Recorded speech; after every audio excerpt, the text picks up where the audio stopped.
Hi මගේ යාළුවනේ ඔයාලට කොහොමද?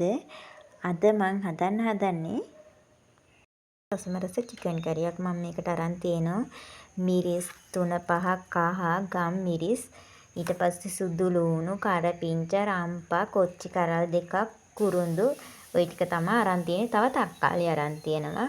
මං ඉස්සෙල්ලම තෙල් ටික ලිපේ තියාගෙන ටිකක් රත් වෙනකොට ඒකට කහ කුඩු 3-5 කුඩු මිරිස් කුඩු ටික දාගන්නවා අවශ්‍ය ප්‍රමාණයට. දාගෙන රන්වන් පාට වෙනකන් බැද ගන්නවා. ටිකක් බැදගත්තට රන්වන් පාට වෙනකන් ඒක බැදුනට පස්සේ මම ඒකට එකතු කරනවා සුදු ලූණු, කරපිංචා, රම්පා. ඒ જાති ටික එකතු කරලා ඒ ටිකත් චුට්ටක් බැද ගන්නවා. හොඳ සුවඳක් එන්න ඔය බැදෙනකොට. ඒ බැදෙනකොට මම දාගන්නවා ඒකට මන් කපාගත්ත තක්කාලි ගෙඩිය.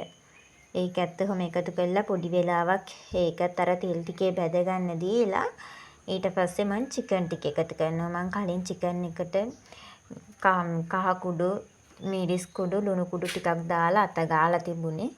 දැන් මං ඒකට චිකන් එක එකතු කරගන්නවා.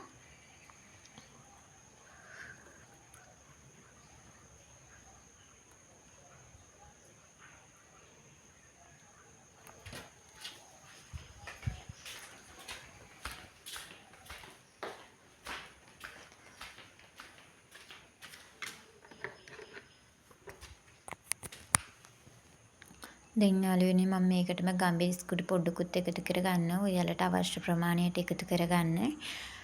ඊට පස්සේ හොඳින් කලවම් කරගන්න. වෙලාවක් තැම්බෙන්න දීලා මම ඇල් අතර පොඩ්ඩක් දාගන්නවා. අවශ්‍ය ප්‍රමාණයට ඔයාලා දාගන්න.